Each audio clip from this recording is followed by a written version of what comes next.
Hello guys, welcome to my YouTube channel. मैं हूँ स्नेहा अग्रवाल। तो आज हम करने वाले हैं क्लास 7 का चैप्टर 4 सिंपल इक्वेशंस। ठीक है, तो इस सिंपल इक्वेशन चैप्टर में जो कुछ मोस्ट इम्पॉर्टेंट टर्म्स या मोस्ट इम्पॉर्टेंट चीज़ जो सबसे पहले हम देखने वाले हैं वो हमारी ये 4 चीज़ हैं। इन सब के बारे में हम एक एक करके देखते हैं। ठीक है, तो सबसे पहले अगर मैं बात करूँ वेरिएबल्स की, वेरिएबल्स क्या होता है? वेरिएबल्स हमारे कोई भी हम अल्फ़ाबेटिकल ऑर्डर्स या अल्फ़ाबेटिकल वर्ड्स हम देख रहे हैं, लेटर्स, जैसे कि हो गया हमारा एक्स, वाई, जेड, ये सब जो भी हैं, और भी बहुत सारे जो भी आप ले सकते हैं, like A B C D, कुछ भी आप लें वो हम आपका क्या होगा? वेरिएबल। ठीक है, अब बात कर लेते हैं इक्वेशन की, क्योंकि हमारा चैप्टर ही किस पे है? सिंपल इक्वेशंस पे है।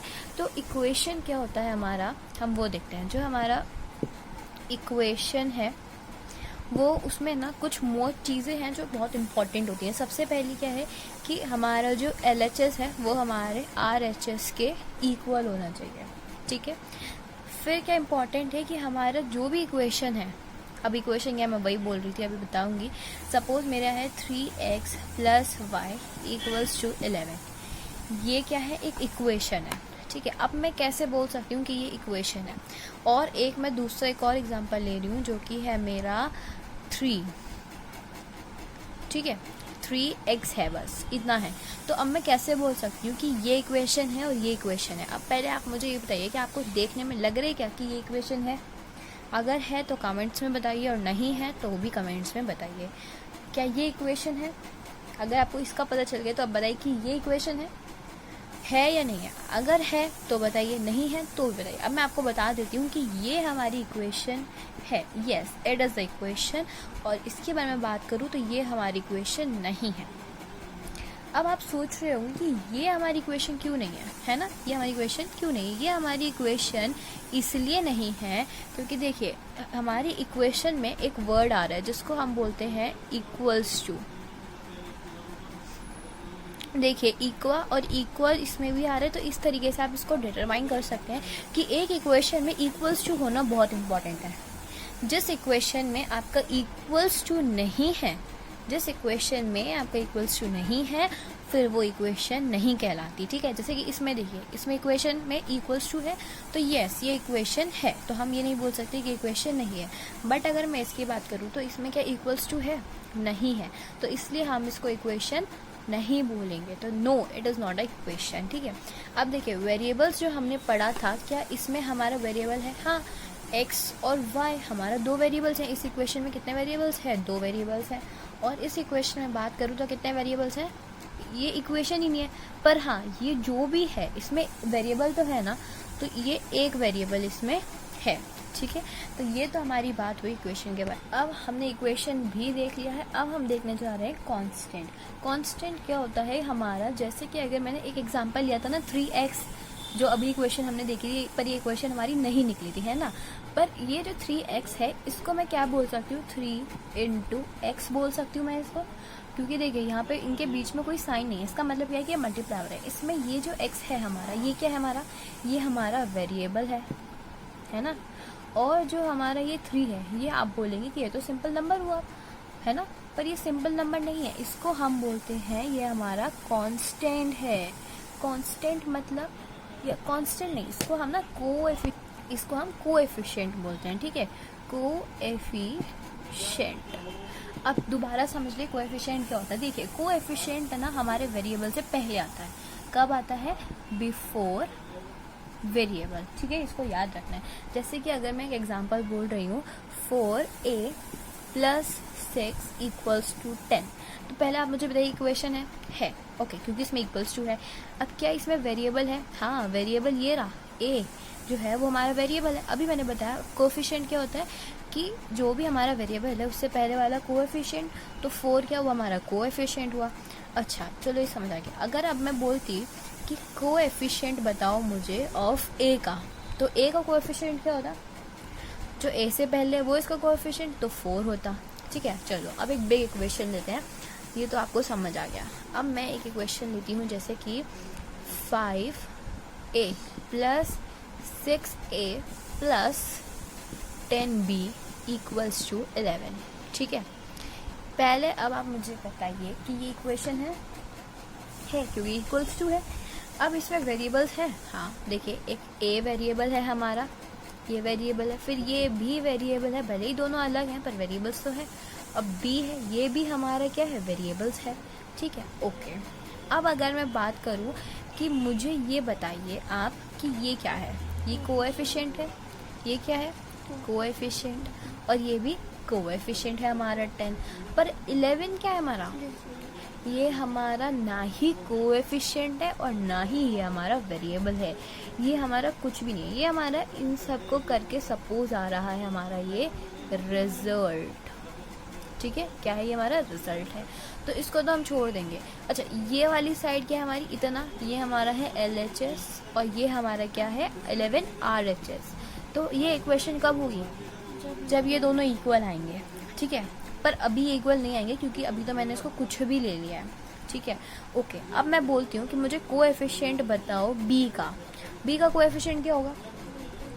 यहाँ पे देखिए इस इक्वेशन में बी के साथ कौन है 10, तो सिर्फ कोएफिशिएंट 10 होगा। बट अगर मैं बोलती कि मुझे सिर्फ कोएफिशिएंट बताओ तो क्या क्या होता, तो 5, 6 और 10, ठीक है। अब मैं बोल रही हूँ कि मुझे कोएफिशिएंट बताओ ए का, तो वो हमारा क्या होगा 5, क्या सिर्फ 5 होगा, नहीं 6 भी तो होगा, 6 के साथ भी तो ए है और 5 के साथ भी ए है, दोनों के साथ ए है, तो कोएफिशिएंट कौन, दोनों, ठीक है ओके।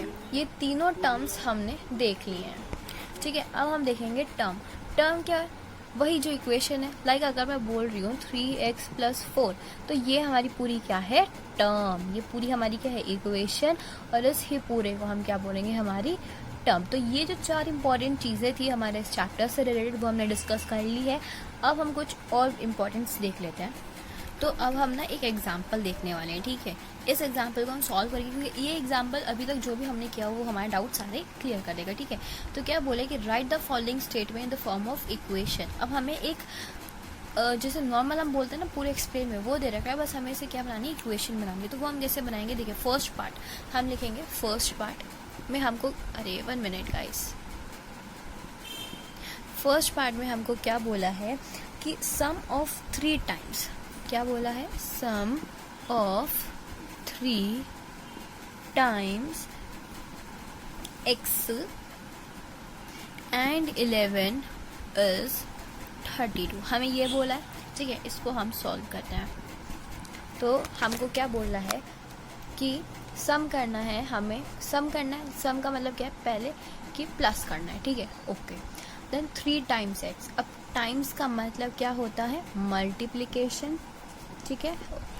एंड फिर इज बोला है, इज का मतलब होता है इक्वल्स टू। ये कुछ चीज़ें जो कि आपको लर्न रखनी है इक्वेशन बनाने के लिए, क्या सम मतलब प्लस, टाइम्स मतलब मल्टीप्लाई और इज मतलब इक्वल्स टू, ठीक है। अब हमें क्या बोला है कि 3 पहले ना हमें सम करना है। अब सम करना है यानी किसी चीज़ का करना है, तो पहले जिसको ऐड करना है हम उसको देखेंगे। तो 3 टाइम्स x, 3 टाइम्स x क्या होगा 3x होगा, ठीक है।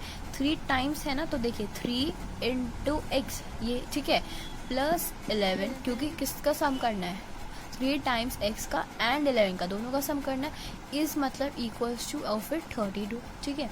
ये हमारा क्या हो गया 3x + 11 = 32, ये बन गई हमारी इक्वेशन, ठीक है। अब देखिए इक्वेशन तो बन गई है, बट आपके क्वेश्चन में आपको ये नहीं दे रखा है कि इसको सॉल्व करो, है ना, बट हम इसको सॉल्व करेंगे ताकि प्रैक्टिस हो, ठीक है। कैसे सॉल्व करेंगे वो देख लेते हैं।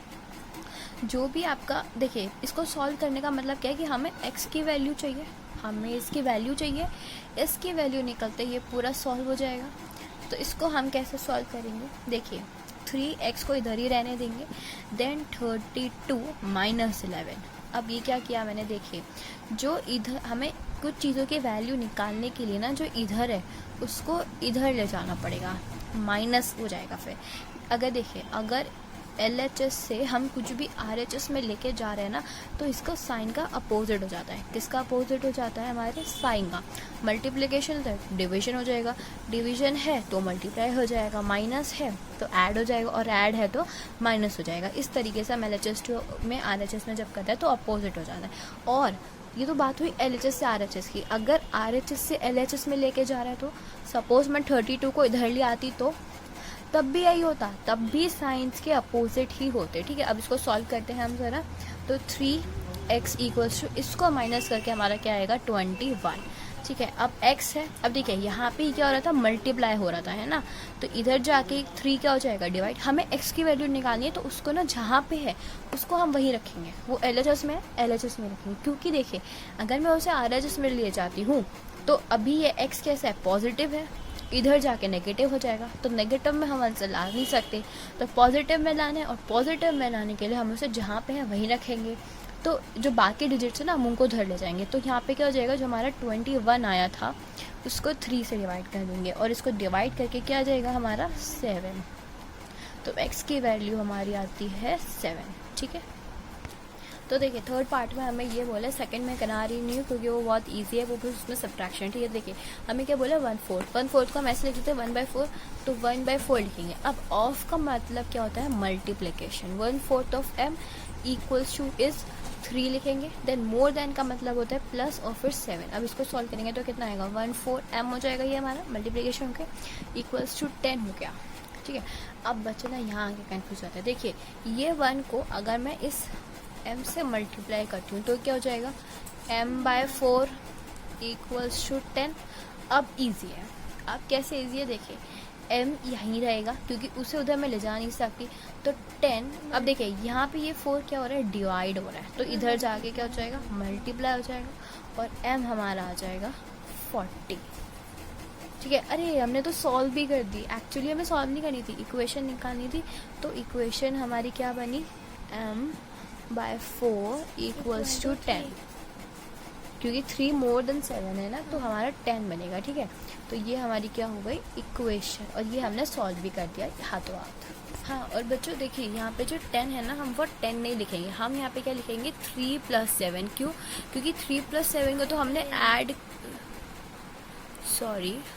हमने तो 3 + 7 को ऐड कर दिया ना, हमें सॉल्व थोड़ी ना करना है, हमें तो सिर्फ इक्वेशन बनानी है जो उन्होंने गिवन है। तो हम यहीं तक करेंगे, भूल के भी इसे 10 मत कर देना, ओके। तो देखिए अब हम करते हैं एक्सरसाइज 4.1, इसमें जितना होगा हम उसी में करेंगे, फिर नेक्स्ट पार्ट की वीडियो भी मैं बनाऊंगी, ठीक है। तो एक्सरसाइज 4.1 में हमें क्या बोला है कि कंप्लीट करना है इस लास्ट कॉलम इस टेबल को। तो पहले हमें दे रखा है सीरियल नंबर, इसमें फिर इक्वेशन दे रखी है, फिर इसकी वैल्यू भी दे रखी है, यानी अगर x है कोई हमारे पास तो हमें उसकी वैल्यू भी दे रखी है। तो हमें निकालना क्या है, हमें बस ये बताना है कि वो इक्वेशन है, मतलब वो सेटिस्फाई कर रहा है या नहीं कर रहा है। जैसे कि फर्स्ट पार्ट अगर हम देखें तो फर्स्ट पार्ट में इधर नहीं करते हैं, वेट इधर कर लेते हैं। फर्स्ट पार्ट में हमें बोला है कि x + 3 इक्वल्स टू 0 है, ठीक है। और क्या बोला है कि x की वैल्यू 3 है, x की वैल्यू 3 है। तो देखिए इसको पुट कर लेते हैं, 3 + 3 इक्वल्स टू 0। अब देखिए मैं यहाँ 0 की डिग्री RHS में हमें 0 देगा, बट हम सॉल्व कहाँ करेंगे, इधर LHS में। इसको सॉल्व करके आ रहा है 6 इक्वल्स टू 0।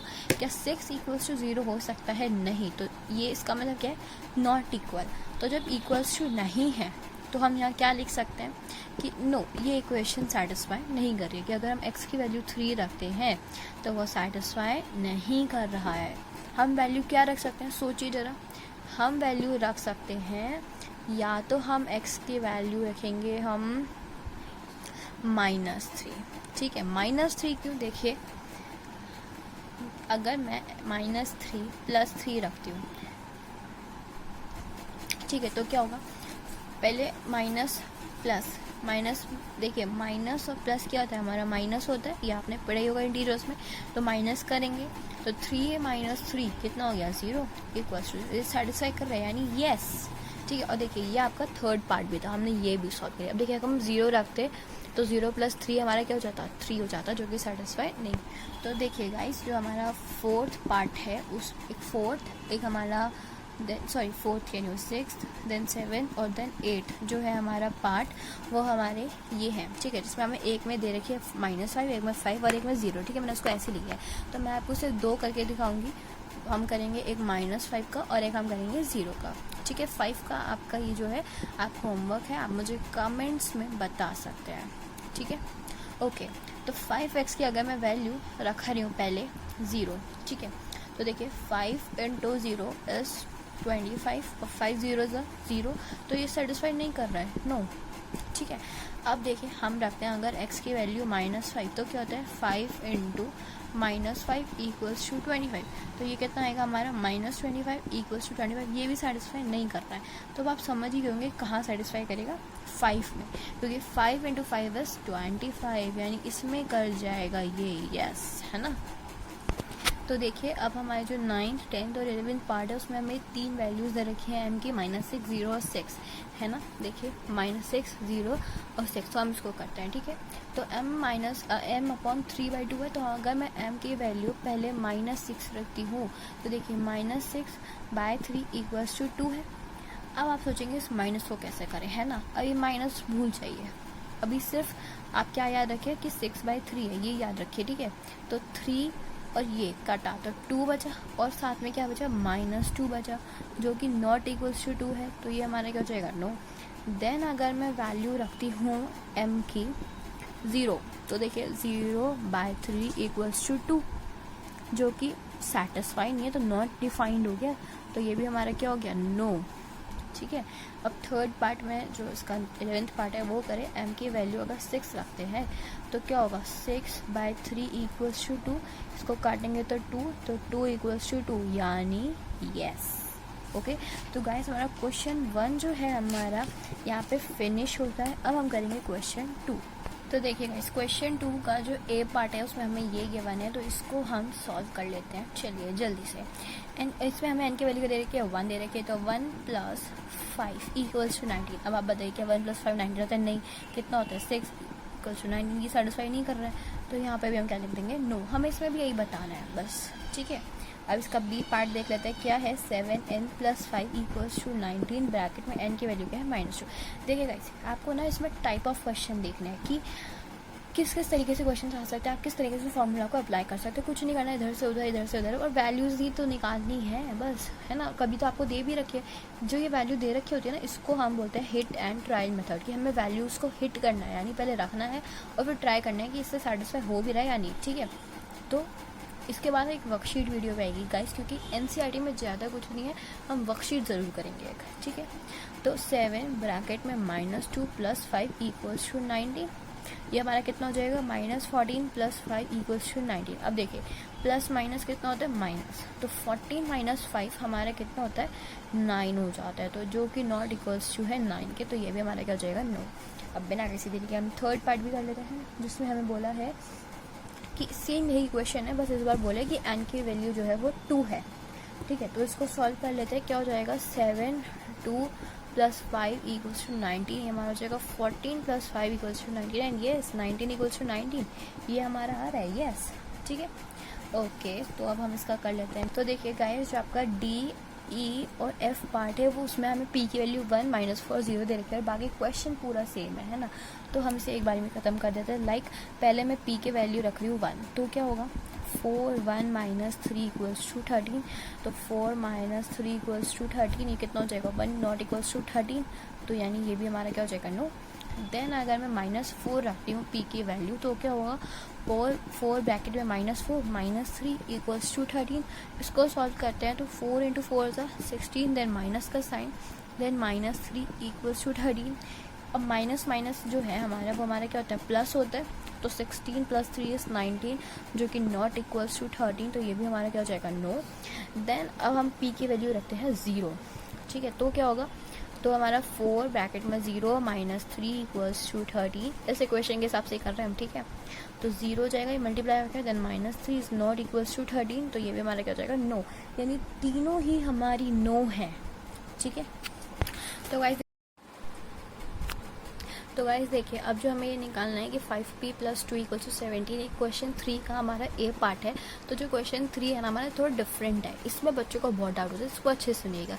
इसमें हमें निकालना क्या है, हमें लगाना है हिट एंड ट्रायल मेथड। अब ये होता क्या है, देखिए इसका मतलब क्या है कि पहले जो है आपको, और या फिर इसको हम ये भी बोलते हैं ट्रायल एंड एरर मेथड, ठीक है।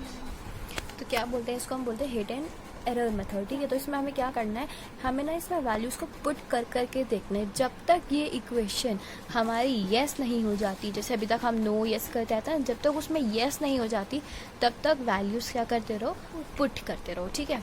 तो पढ़ते हैं हम किसी बिना देरी के।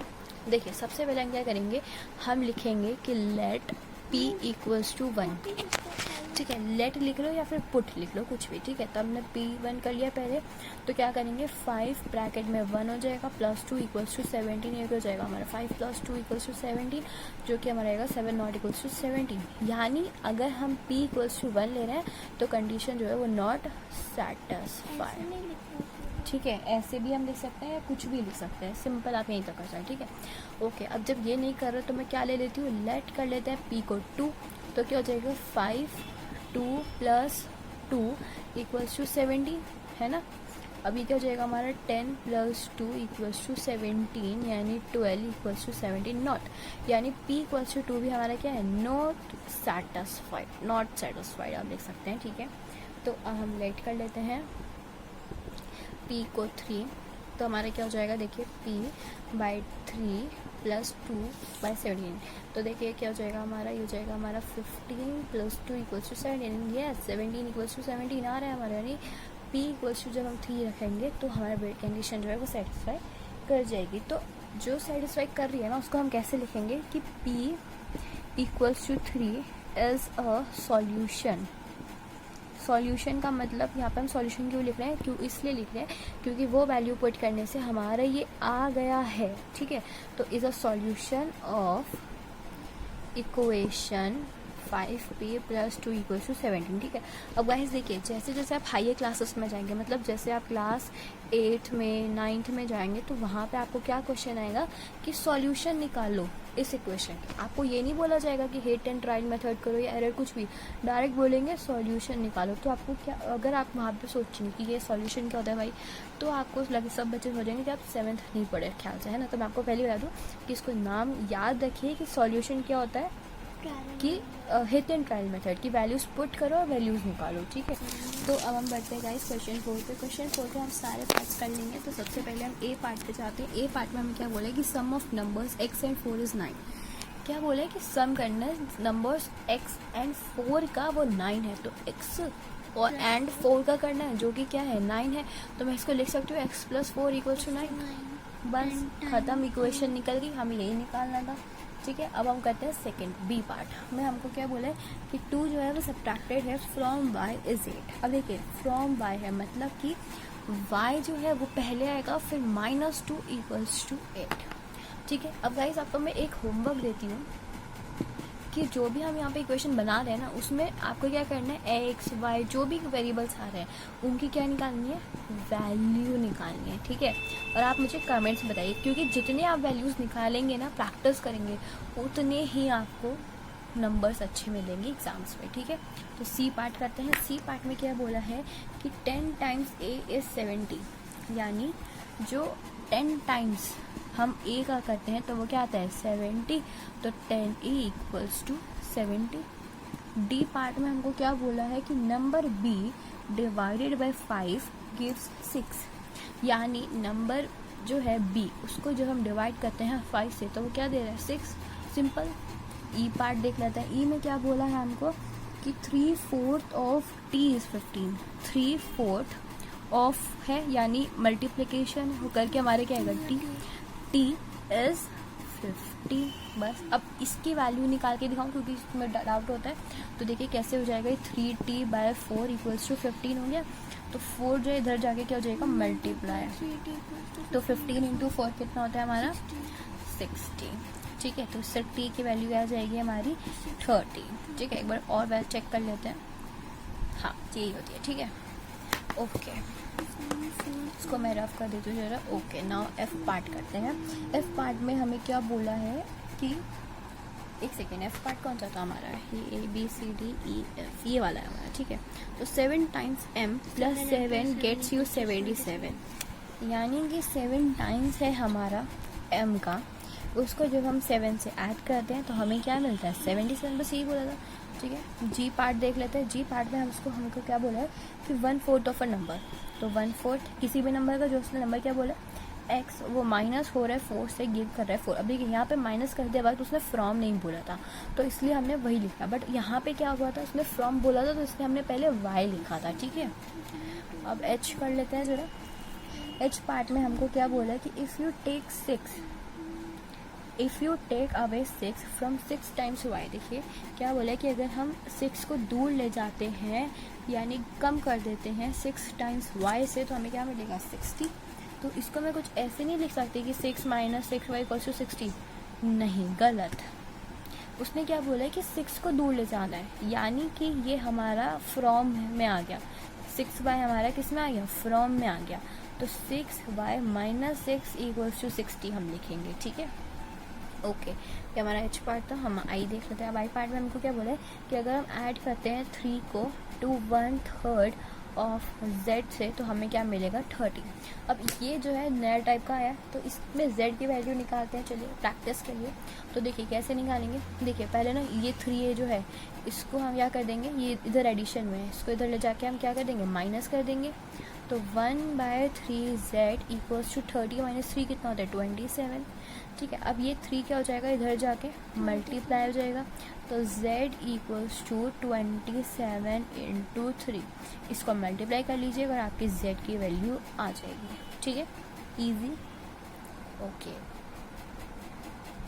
या इसको करने का एक और दूसरा तरीका बताती हूँ मैं आपको। देखिए क्या कर सकते हैं कि 3 को अभी ऐसे ही रहने दीजिए, ठीक है, और ये हमारा क्या है z/3 = 30 है ना।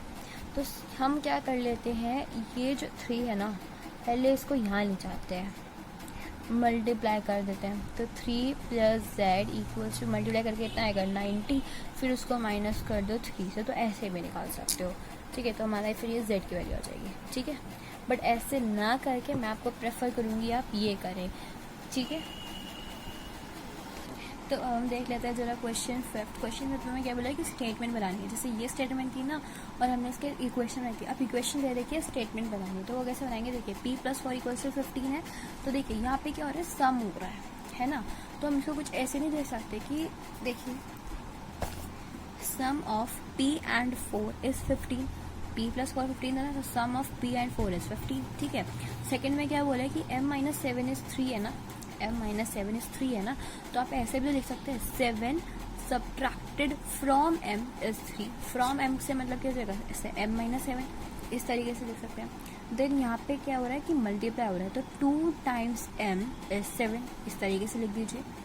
अब देखिए यहाँ पे हमें जो बोला है इसमें पहले डिवीजन में है, अब ये क्या होगा, ये पहले हमारा क्या हुआ होगा 1/5 हुआ होगा है ना, तो 1/5 of a number m is 3, इस तरीके से आप कर सकते हैं।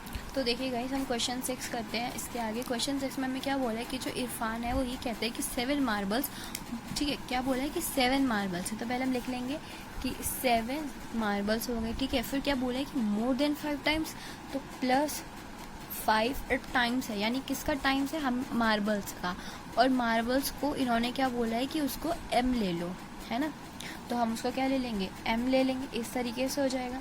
फिर क्या बोला है कि the marbles permit and Irfan has 37 marbles, यानी जो इरफान है उसके पास 7 marbles more than 5 times the marbles of permit. Permit के पास कितने मार्बल्स हैं, ये हमारे परमिट के हैं, ये किसका निकाला हमने परमिट का निकाला है, और इरफान के पास कितने हैं 37। तो उसने क्या बोला है कि परमिट के पास अगर हम इस तरीके से निकालें तब जाके बनेगा इरफान के इक्वल, ठीक है। ये हमारा हो गया फर्स्ट पार्ट। सेकंड में क्या बोला है, देखिए लक्ष्मीज़ फादर इज़ 49 years old, ठीक है। लक्ष्मी, तो हम क्या कर लेते हैं, हमें पहले लक्ष्मी की एज को वाई कर लेते हैं, ठीक है। तो लेट लक्ष्मीज़ इसमें लिखो एज वाई, हमें गिवन है फिर भी हम लिखेंगे, ठीक है। अब फिर क्या बोले कि लक्ष्मी के फादर की एज कितनी है, लक्ष्मी के जो फादर की एज है वो है हमारी 49 है, ठीक है। कितनी थी 49 थी। उसके बाद हमको क्या बोला है, उसके बाद बोला है कि जो फादर है वो 4 years ओल्डर है, यानी क्या बोला है, देखिए जो फादर है वो क्या है 4 years जो है ओल्डर है, यानी ऐड है होंगे 3 टाइम्स लक्ष्मी की एज से, 4 ऐड देन 3 टाइम्स लक्ष्मी की एज को हमने y माना था तो 3y हो गया, और फादर कितने के थे 49 एज, तो 49 प्लस 3y, ये हमारी बन गई इक्वेशन। इस तरीके से आप कर सकते हैं, ठीक है। थर्ड पार्ट में हमें क्या बोला है कि जो टीचर है वो क्लास को बोले कि highest marks obtain bye a student in her class, यानी जो हाईएस्ट मार्क्स ऑब्टेन करे ना स्टूडेंट ने क्लास में वो क्या है, ट्वाइस है लोएस्ट मार्क्स का, ट्वाइस है लोएस्ट मार्क्स का, ठीक है।